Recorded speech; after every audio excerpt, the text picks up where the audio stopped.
You had an encounter at some point. Yes, when I was in intensive care in the first hospital, Right. I had an encounter where I felt like my body was being pulled back and forth between heaven and hell. I felt like the devil was pulling me back and forth, back and forth. And I remember coming up out of the ground in this very dark place. Oh.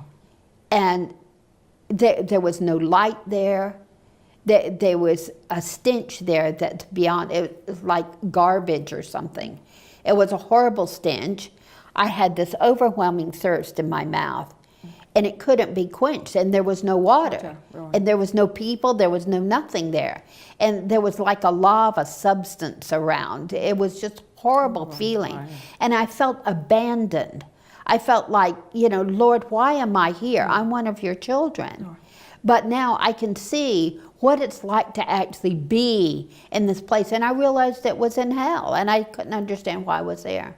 So did you think you actually died then? Or did you just think it was just... Well, according to my medical records, I had respiratory failure several times.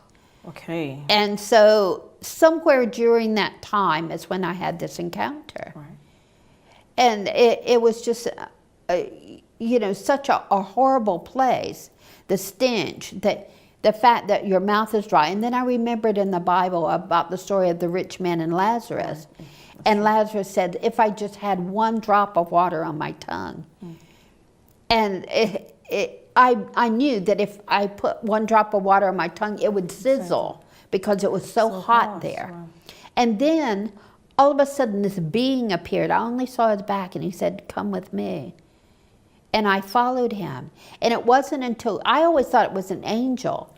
And then one day I was in a prayer meeting, and the Lord said, do you know, that wasn't an angel, that was me. And it was the Lord speaking to me. And he led me to this place. It was the beautifulest colors you can see. You know, we've got these beautiful red flowers in your beautiful red dress. The reds, the greens, the blues were absolutely incredible. They're colors you do not see here on Earth. And actually scientists have, from what I understand, have found that we only see part of the colors that are out there. And so it was just a beautiful place. The skies were beautiful blue. Compared to where you were coming from?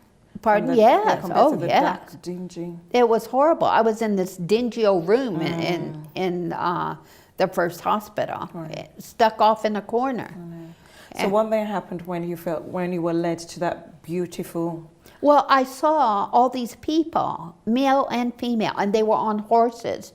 Why horses? I don't know. I don't particularly like horses. But all these people were on horses, and they were training them for the return of Christ. Oh, wow. And I looked down and I realized I too was on a horse. And I reached down to touch its mane, and the mane felt like silk in my hand. Excellent. It was just incredible. So they're really glorious. Yeah, it was just glorious. And then I looked to the right, and there was Elijah on a horse. And we started conversing. I can't remember what we said. You know, he was in this white robe, and he was on a horse, and we were talking. And then all of a sudden the Lord interrupted, and he took me to Revelation chapter 21. And he says, you know, that he that endures to the end shall be saved. But the cowardly, the unbelieving, greedy, sexual immoral, and all liars will not enter the kingdom of heaven. And then he said, in my church, there are people doing these things. I want you to go back and warn them that I'm coming soon. And if they don't get right with me, they won't be going. And then he sent me back. And so my mandate is to share that Christ is coming. And we can see it. Prophecy is being fulfilled in our ears. So after you then got to Brunswick, how was your recovery, and then you eventually went back home? Yes, I learned to walk better. Right. I remember one day... So you had to learn everything again, how to walk, how to talk, how to... Eat, drink. But even when I was at Burswood, I was still being fed through a tube in my stomach. The thing about it is, I went that Easter to the Easter ceremony. They had healing services twice a week at Burswood. And I went to the Easter ceremony. My daughter had sent me a new outfit to wear, but I went in a wheelchair because I couldn't walk that far. And I went in a wheelchair, and the head of Burswood handed me a little chocolate Easter egg about this big. And he says, I want you to put it in your bedside table, and one day you're going to eat it. I don't remember how long afterwards. I put it in my bedside table, I got it out, and I ate it. It could have been 2 weeks or so. Right. I got it out and I ate it, and my esophagus, the hole in my esophagus was healed. Praise the Lord. And that was quite that can't be explained because they couldn't sew it up and they couldn't give you medicine to heal it. So it was just there. So what you had been told was that it wasn't going to heal? Was that what you were told? Well, yeah. They told me the open wound would never be able to be shut. I got MRSA, all of these things in the previous hospital. Right. And they said no. And even in Burswood, when I began to start eating just a little bit, I could eat like 3 spoonfuls of porridge. Yeah. And I had to drink all these supplements because it wasn't enough. And right before they released me, they actually started showing me how that I can feed myself, because I was always going to have a feeding tube. But I said, no, I'm not going to have a feeding tube. And I asked them to take it out, and they went away and they prayed about it and talked about it and discussed it. Right, yeah. And they came back in 3 days before I left. They actually took the feeding tube out, and I can out-eat you, Veronica. I'm sure you eat very well now. You eat anything you want to eat now. Well, yeah, you can see that. So those were very powerful, positive declarations that you had to make. Yes. You had to say to yourself that whatever reports that you heard, you've got a higher being. You've got your faith in God that's going to move you to that next level and heal you. Well, when Jesus died on the cross, he said that he died not only for our sicknesses, but for our diseases and our infirmities. Right, yeah. And so we either take it literally or we don't. You know, I chose to take it literally. What other hope did I have? Exactly, yeah. I can either rely on God or forget it. And what you've just said now just brings me to that toss that a toss just came to me. So at times we tend to think of what we've got in the Bible. It's like a storybook, isn't it? And it just stays in there. But then being able to take it literally, like you said, and then apply it to situations.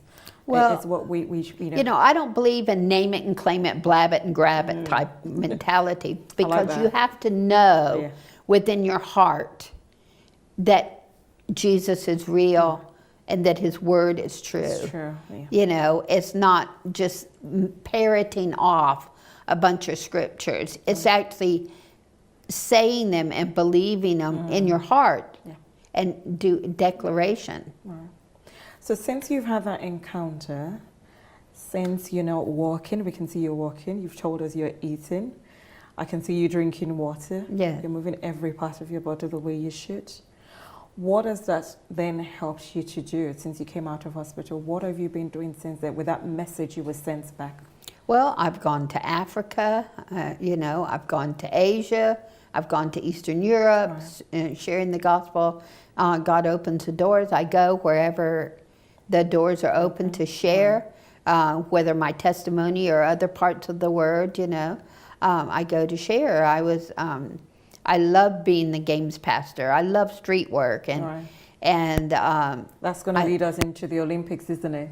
So tell us about the Olympics. I've been waiting for that. Tell us about the Olympics. Well, they had a program. It was called More Than Gold, and it was to be a games pastor. So I applied, and my slot was from 3 in the afternoon to 11 at night. Can you just explain to us what a games pastor is? What was a games pastor was sort of like a chaplain or a street pastor that you've heard of. Right, yes. But we were there specifically for the Olympic Games. We had our choice of venues, but I felt drawn more towards Waterloo Station, the London Eye, Trafalgar Square, Charing Cross. Right. Where you'd have most of the tourists, isn't it? Yes, and so we would walk around and talk to people because it was on my heart that people came for the Olympic Games, but let's let them go back knowing Jesus. Hallelujah. Yeah. You know, that they don't realize why they got there. You know, and we had some incredible encounters, and we would have to check in and get a badge in order to be on Waterloo Station. Okay. And at first they were kind of like, oh boy, the Christians, you know. But then when we left, they were saying, hey, we could use you guys all the time. Police would come up to us and say, oh, could you go and take care of this situation over here? You know, and isn't that what people who were working at Waterloo Station, they would come to us and say, will you pray with us about certain things? I'm having family problems. I'm having marriage problems. You know, I'm sick. You know, my son is... so they must have seen something. They must have seen something for them to come we were there you. Day after day. There was another team in the morning, but I was there from 3 to 11 every night. For 9 weeks I did that, every day. I think I had 1 or 2 days off. But it was so inspiring and encouraging. It was just so rewarding to be out there helping people. Many times it was just giving them directions on how to get somewhere. You know, and people would come up to us and they would see, you know, our blue hats and our blue vests with Games Pastor on it, and they would come up and say, do you know where this is and that is? And you get to talking to them, find out where they're from, and so many times pray for them. Yeah, that gave you the opportunity to encounter and to speak to people. Yes. So in terms of your health now, how are you health-wise? 90%, I would say. There's still some repercussions of the initial surgery that I'm having to deal with, but I just keep going. You know, I can still walk, I can still talk, I can eat, I can drink. And so, you know, as long as I have breath in me, I'm going to be out there doing what I can do to share the gospel, and I do. So you got the opportunity to come back. You've got your daughter. You've got your I have 1 daughter, 3 grandchildren, 5 great-grandchildren, and 2 on the way. And had I died in 2005, I would have never had the opportunity to see my great-grandchildren. Thank you for sharing your story with me. I found that really encouraging. Oh, well, I want to share it, to encourage people to be able to trust in God in a world that has no hope. There is hope. There is hope, definitely.